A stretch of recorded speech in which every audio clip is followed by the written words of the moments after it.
Hello student, आज हम कर रहे हैं मैरीगोल्ड बुक क्लास 3 की इंग्लिश की मैरीगोल्ड बुक का यूनिट 5 का lesson the balloon man.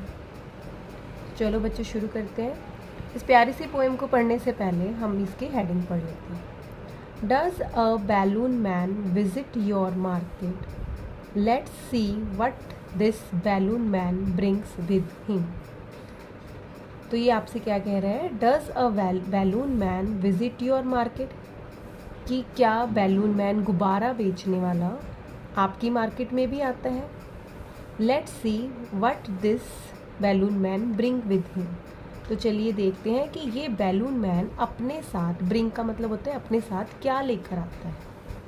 The balloon man, यहाँ बैलून आपको पता है गुब्बारा, बैलून हम गुब्बारे को बोलते हैं, मैन मतलब आदमी, यानी कि गुब्बारे बेचने वाले आदमी के ऊपर ये पोएम बनी हुई है। He always come on market days and hold balloons a lovely bunch and in the market square he stage and never seem to think of lunch. तो देखिए बच्चों ये क्या कह रहा है, he always come on market day. जो balloon man है, जो गुब्बारे बेचने वाला है, जब भी बाजार लगता है, मार्केट मतलब मार्केट डेज मतलब जब भी मार्केट में जो डेज होते हैं, जैसे कुछ डेज में बाजार लगता है तो वो हमेशा आता है। And hold balloon a lovely bunch, और अपने साथ वो बैलून लाता है जो कि बहुत लवली मतलब प्यारे प्यारे होते हैं। And in the market square he stay. Market square का मतलब है यहाँ पे जैसे कि मार्केट बड़े से चौक, मतलब स्क्वायर को हम चौक बोलते हैं। मार्केट जब वहाँ पे लगती है बड़े सी जगह पे तो हम उसको मार्केट स्क्वायर बोलते हैं। तो वो मार्केट स्क्वायर में ही स्टे मतलब रुकता है। तो वहाँ पे एक तरह से कह लो कि वो बड़े से मार्केट स्क्वायर में, बड़े से चौक के अंदर जहाँ मार्केट लगती है तो वहाँ पे वो बीच में स्टे करता है, बीच में खड़ा रहता है। And never seem to think of lunch, और कभी भी ऐसा नहीं लगता उसको देखकर कि वो अपने लंच यानी कि खाने के बारे में सोच रहा है। वो ऐसा लगता है कि वो सिर्फ अपने गुब्बारे बेचने के लिए ही सोच रहा है। ठीक है बच्चों। They are red and purple, blue and green, and when it is a sunny day the carts and people get between, you see them shining far away. They are red and purple, blue and green. तो जो उसके पास गुब्बारे हैं तो वो देखो purple colour के हैं, ग्रीन कलर के हैं, रेड कलर के हैं। ठीक है, तो वो इस रेड, पर्पल, ब्लू और ग्रीन कलर के गुब्बारे लेकर आता है। And when it is a sunny day, sunny day मतलब कि जब बहुत अच्छी धूप निकली होती है, the cart and people get between, तो जो वहाँ पे बहुत सारी कार्ट्स यानी कि बहुत सारे लोग अपनी दुकान लगाने के लिए आ जाते हैं। You see them shining far away, इतनी भीड़ में भी हम उनको, गुब्बारे वाले को ढूंढ लेते हैं। क्यों? क्योंकि उसके गुब्बारे जो ऊपर उड़ लहरा रहे होते हैं और वहाँ से वो शाइन कर रहे होते हैं ब्राइट कलर्स। ठीक है, तो इसीलिए हमें गुब्बारे वाला इतनी भीड़ के बीच में भी दिखाई पड़ जाता है, दूर से, फार मतलब दूर से।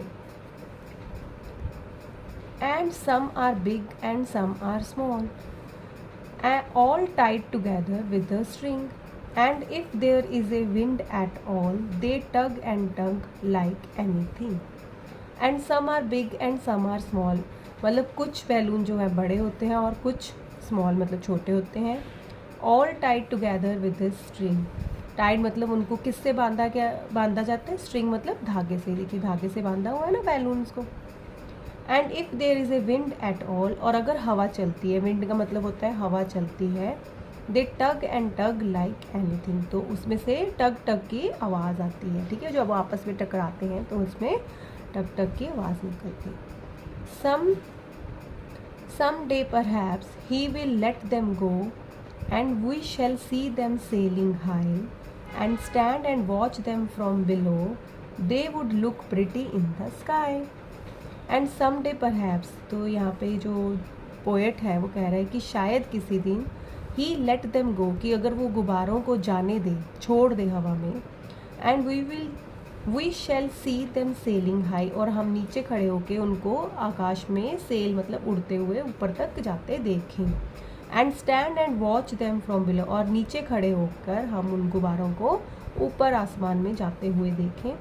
दे would look pretty in the sky, और वो आसमान में जब जाते हैं तो वो प्रीटी मतलब बहुत प्यारे लगते हैं। तो पोइट कहते हैं कि किसी दिन शायद ये गुब्बारे वाला अपने गुब्बारे आसमान में छोड़ दे और हम उसको नीचे से खड़े होकर देखें तो वो बहुत प्यारे लगेंगे। तो ये जो प्यारी सी पोएम है किसने लिखी है? रोज़ फाइलमैन। ठीक है, तो चलिए हम इसके न्यू वर्ड्स भी पढ़ लेते हैं। बंच का मतलब हो जाए गुब्बारों का गुच्छा। ठीक है, तो हम जैसे कुछ चीज़ इकट्ठे लेते हैं तो हम उसके लिए ये वर्ड यूज़ करते हैं। स्क्वायर मतलब मैंने आपको बताया है कि एक स्क्वायर बड़ा सा चौक जहाँ पे हम मार्केट लगती है, ये वो वाला स्क्वायर भी बोल सकते हैं जो हम मैथ में पढ़ते हैं, लेकिन यहाँ पे इसका इस्तेमाल इन्होंने बोला है एक बड़ा सा स्क्वायर मार्केट जहाँ पे बीच चौक बोलते हैं जहाँ पे मार्केट लगती है। सनी मतलब कि ब्राइट, दोपहर मतलब बहुत अच्छा जो सनी डे होता है, जब धूप अच्छी निकलती है तो हम उसको सनी बोलते हैं। ठीक है, टग मतलब कि जब गुब्बारे आपस में रगड़ते हैं तो वो आवाज़ करते हैं टग टग, तो ये यहाँ पे टग यूज़ किया हुआ है। तो चलिए बच्चों हम इसके क्वेश्चन आंसर्स भी कर लेते हैं। तो आपका फर्स्ट क्वेश्चन है, where does the balloon man stand? तो जो बैलून मैन है वो कहाँ पे खड़ा है? जब वो मार्केट में आता है तो वहाँ कहाँ खड़ा होता है? The balloon man stand at the square of the market. तो जो मार्केट है, बड़े सा मार्केट चौक लगा हुआ है, तो वो उसके बीचों बीच जाके खड़ा होता है। ठीक है बच्चों। What happened to the balloon when there is a wind? जब हवा चलती है तो बैलून्स को क्या होता है? ठीक है, The balloon tug here and there when there is a wind. जो बैलून है उनमें से आवाज़ आती है टक टक की जब हवा चलती है और वो इधर उधर मूव करते हैं। ठीक है। What does the child like to see the balloon man do? बच्चों को क्या अच्छा लगता है जब जो बैलून मैन करे, तो बच्चों को क्या अच्छा लगेगा जो बैलून मैन करके दिखाएगा? तो बच्चों को वही अच्छा लगता है ना, जब हमने पढ़ा था कि जो बैलून मैन हवा में छोड़ देगा सारे गुब्बारे, तो बच्चों को बहुत अच्छा लगेगा नीचे से देखकर। The child want the balloon man to let go all the balloon someday. तो बच्चा क्या कह रहा है कि बच्चा चाहता है कि एक दिन बैलून मैन जो है सारे बैलून्स को छोड़ दे। ठीक है। Then the balloon will fly high in the sky. तो जो बैलून है वो स्काई में मतलब ऊंचे हवा में उड़ जाएंगे। And the child will see them from below. और जो बच्चा है वो उसको नीचे से देखेगा और उसको बहुत अच्छा लगेगा। जो वो प्यारे प्यारे बैलून हवा में उड़ते हैं तो अच्छा लगता है ना हमें। तो इसी तरह से इस पोएम में भी वो पोएट यही कह रहे हैं। उम्मीद है बच्चों आपको ये प्यारी सी पोएम समझ आई होगी। अगर आपको मेरा चैनल अच्छा लगा तो please like, subscribe and share my channel. Thank you बच्चों।